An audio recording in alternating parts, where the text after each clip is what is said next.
Namaste, I'm Hema, and in today's video I wanted to talk about the topic of emotional abuse.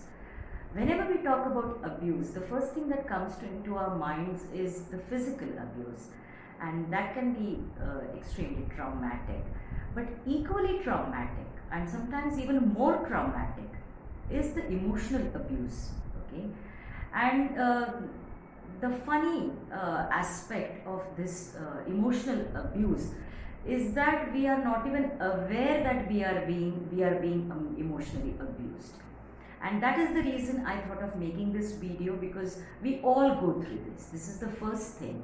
Emotional abuse is what we all go through, okay, at some point or the other in life, in some or the other relationship. Okay, so first and foremost, we all disagree, right, with no matter what relationship we have, with family members, with friends, with your spouse, with your children, with your in-laws, at workplace, with your colleagues, with your seniors, with your juniors.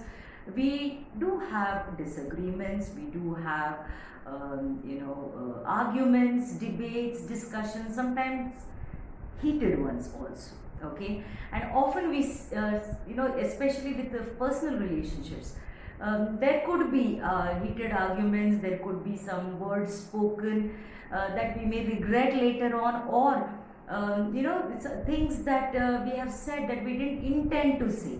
Okay, and even if we intended to say it, we could be a little bit more harsher than necessary. Now, if this happens to all of us, then what is emotional abuse, right? So what qualifies as emotional abuse is very important to understand, okay, and that is the reason I made this video. One of the most important point to understand a normal disagreement or a normal, verbal sort of disagreement, a little bit of loud voices, and what qualifies as emotional abuse. The first point is that emotional abuse, there is a pattern. There is a pattern and there is a repetitiveness.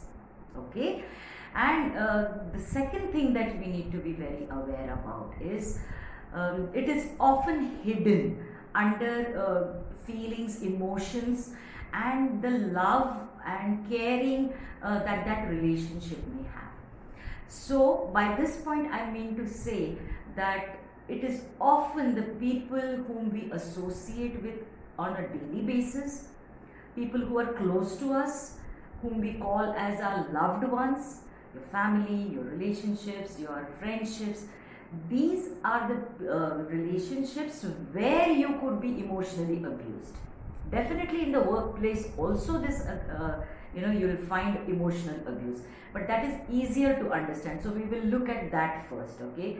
So first, the emotional abuse is an abuse where you are made to feel small.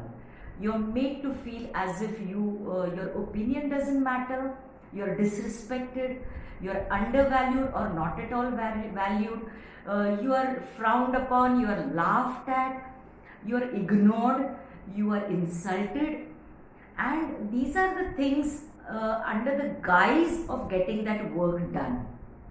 Okay, so it could be your colleagues who are doing it, it could be your subordinates, it could be a boss. So things where your effort, your intelligence, your work is not just not respected, but it is insulted, it is disrespected, and you are made to feel as if you are worthless.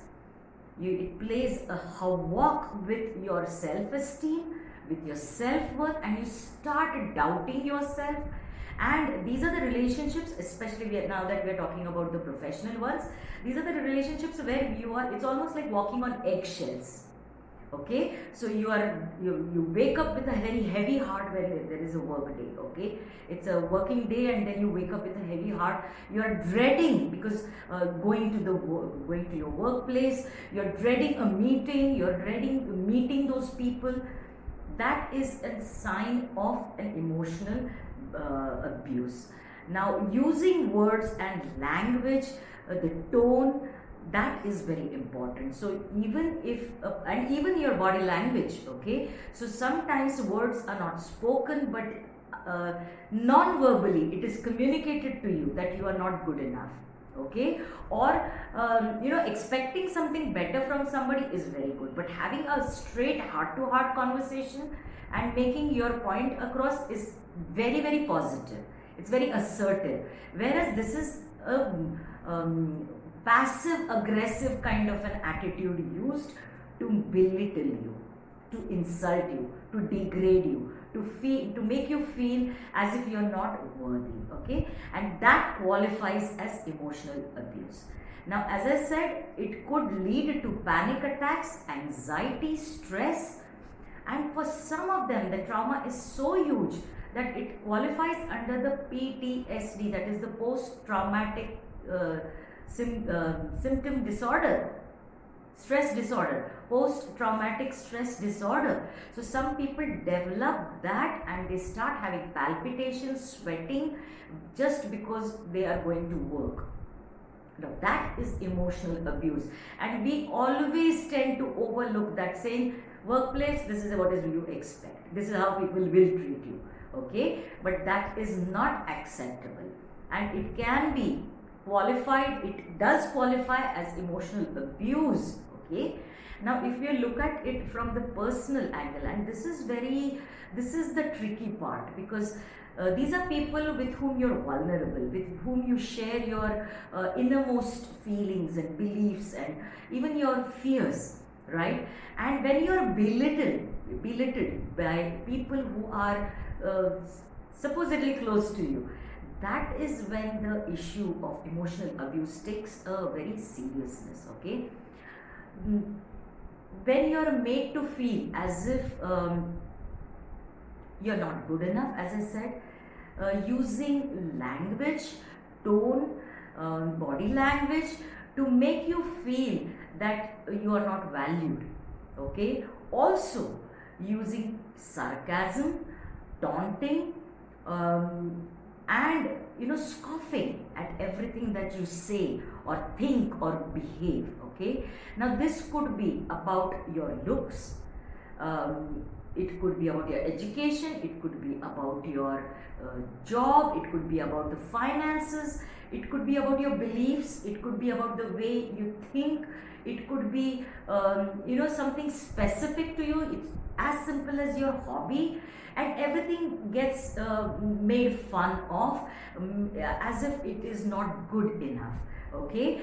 Now this could be gender specific in certain cultures, especially in Indian culture you do find it to be more gender specific, this being a patriarchal society that we live in, man's world, as so to speak. So it is about when I'm not saying this is the only, it's not, I'm not saying that the men are not emotionally abused, not at all, but I'm talking broadly more when it is like say the husband is at a top position and the wife is, say, a teacher, a social worker. So it will be like, I'm the bigger bread earner of the family, what you're doing is like nothing, that kind of an attitude. That is emotional abuse. And belittling you in many different ways. For example, even having pet names which are actually very derogatory. So how are you, my little pumpkin? That is to say that, how is my roly-poly angel? Or this, things like that which are very, very derogatory. That is emotional abuse. That qualifies as emotional abuse. And it's a pattern which starts very slowly and then it catches up and it gets repetitive, okay. And this is about, as I said, having pet names which are derogatory, which are looking down, especially if you're a woman and you're trying to make a point, be it in societal meetings, be it in professional meetings, you're not taken seriously. That is also emotional abuse, and this is very rampant, much more rampant than we notice, than we care to admit. Another thing that is important is that you are made to feel as if you're not good enough. In fact, there was a beautiful film on this, a Hindi movie called English, what was it? English. Sorry, the movie was English, where she is not able to speak. The heroine, the protagonist, is not able to speak English, and her husband, and she's a homemaker. So her husband, her children are making fun of her, and then she takes up learning English, and she also builds up a small home-based business, and regains her self-esteem and her self-worth. Now this is a very good example, because this is exactly what happens when people start using things associated with you to belittle you, to have pass derogatory comments, and this is all under the guise of emotional attachment. Okay, so we use the term emotional blackmail.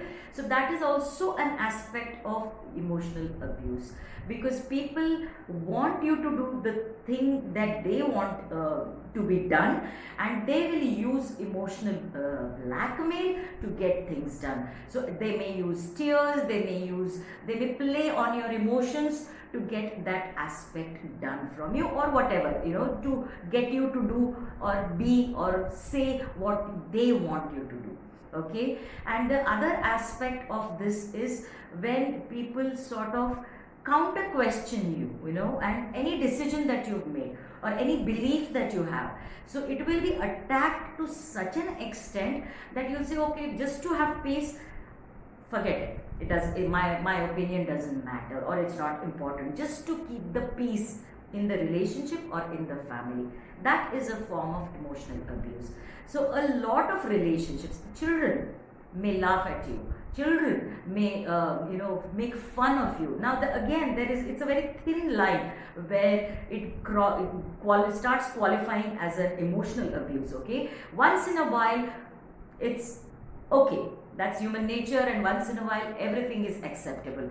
But when it becomes a pattern, when you are humiliated in a crowd, in a family gathering, that is emotional abuse. Okay, so when your opinion doesn't matter, or you're laughed at, oh, don't ask her, she doesn't know what she's talking about, oh, she doesn't think, she keeps her brain at home, that kind of statements or those kind of remarks are definitely emotional abuse. And the first thing that a person who's going through, one is you have to identify that whether there is emotional abuse. You don't need to raise your, be up in arms with the first argument. That's not what I'm trying to say. What I'm trying to say is when it is causing you feelings of confusion, feelings of low self-esteem and low self-worth, doubting your decision-making skills, doubting yourself, you're low on confidence. Every time you need somebody's guidance, to take guidance is not wrong, but to be completely dependent on others and not having your own ideas or your own ways of thinking, that is a dangerous time. That is when you need to really take a step back and evaluate and see whether there is a pattern, whether this has been happening all the time. Okay, and then it definitely qualifies as a emotional abuse. Now the first thing is to be aware of it, to become aware that this person or this particular relationship, I'm being made fun of, I'm being not taken seriously, my opinion doesn't matter, I'm disrespected, and this results in panic attacks, stress, walking on eggshells kind of a feeling anxious just before you even open your mouth, and you start becoming more and more quiet, isolated, feeling timid, shy, scared, fearful, and it can lead to physical issues or physical manifestations of this abuse. Like you may start having, as I said, panic attacks, sweating, palpitations, headaches, migraines, and it even goes right up to PTSD, as I said, post-traumatic stress disorder, which definitely requires medical attention, help, professional help. So these are the things you need to look out for. These are red flags that I'm trying to point out to you. So evaluate whenever you start feeling anxious to meet somebody, to have a discussion with somebody, to share something with somebody, or ask for guidance, regarding something. That is those are the red flags that you need to watch out for. And the second thing that is important, once you've identified it, you need to take guidance of some person whom you respect, whom you have faith in. It could be any elder in your family, a friend, of somebody whom you know, who can help you address this aspect by standing up for yourself. I'm not saying you need to fight. I'm not saying you need to get into a heated argument, but to make your matters, to make what concerns you being heard and being respected is what you need to take. If you don't find anybody who's able to help you in that, definitely seek professional help through a counselor, through a psychologist, through a psychiatrist. Okay, so these are some of the things that we need to be aware of, where you are understanding that people are not respecting you, they're making you feel small, insulted, disrespected, and this behavior is not tolerable. Okay, and because you are becoming a victim of emotional abuse, and you can put an end to all of this. Okay, just by understanding that the power is within you, you are unique, you are special, and you are extremely powerful. Remember that. And to regain that, if you need professional help, seek it. Okay, but don't allow anybody to trample over what is you, what constitutes you, your beliefs, your thoughts, your behavior, your actions, and your own sentiments. Okay, so I hope this brought a little bit of clarity to all of you. And in case you would like me to make any videos about any specific topic, I'll be more than glad to help. Thank you so much for listening to me. Namaste.